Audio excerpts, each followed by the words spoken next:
Yeah, what it means to me to win Player of the Year this year, I'd say it's definitely a culmination of a lot of hard work and just dedication to continuing to play competitive golf. I think, again, when I stopped playing professionally, there was a lot of bitterness and a lot of disappointment and a lot of wondering if I would ever want to play amateur golf again, if I would ever really want to play competitive golf in any way. My expectations coming into this season, I would say, were still pretty high. I chatted with Ben Day, who's kind of been a little bit of a mentor for me.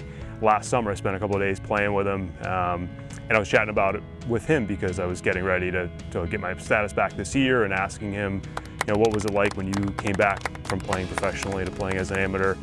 I had a little bit of a fear that maybe when I was playing, it was always a kind of a constant reminder that I hadn't made it as a professional, right? So every time you teed up in an amateur event as a reinstated amateur, it's a reminder that, hey, you were once a pro, you didn't make it, now you're back playing as an amateur. And for me, I think that was really hard to sort of grapple with.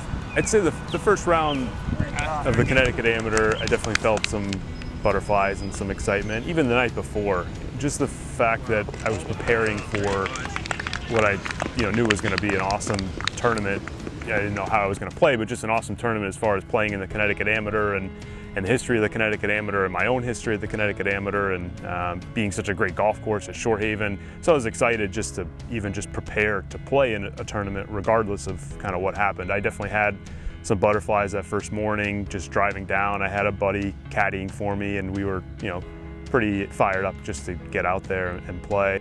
Yeah, the battle with Chris Fossick this year, a couple of different battles. The overall battle, of course, for Player of the Year was awesome. I kind of lived for that kind of stuff, and it was cool to just be a part of it. Definitely after the Connecticut Mid-Am, I think that was right about when we were kind of dead even in the points. Maybe I had him by a little bit at that point, but the interesting, of course, twist of events was that he didn't go back to college.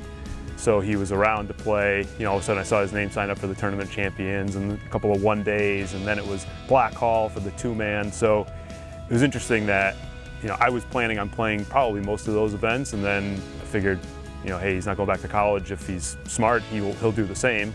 So it really became kind of a race to the finish, with the points. I had looked at the Player of the Year points breakdown PDF on my computer probably 700 times. It was great, especially my first year as an amateur, to be back in that conversation and just have something to fight for and get excited about.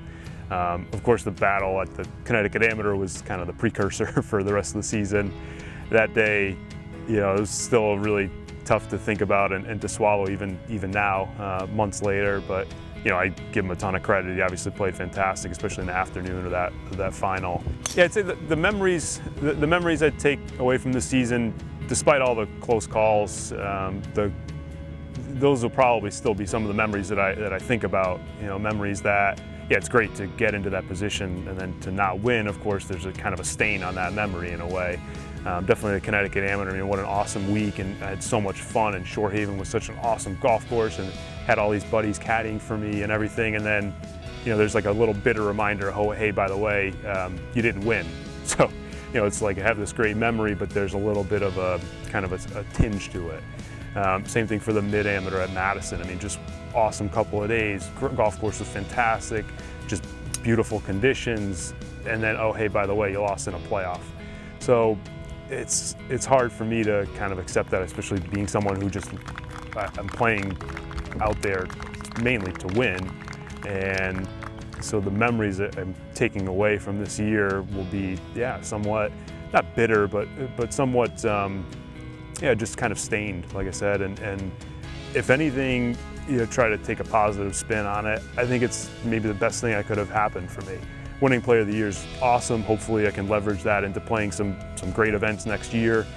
And then at the same time, it's incredibly motivating for me going into the winter and the off season because, hey, it's like I said, a constant reminder that I didn't win any events really. So if anything, it's kind of the best of both worlds. It's a great outcome because it'll motivate me to work that much harder this winter, and I know there's a lot of ways I can improve, so I'm looking forward to doing that.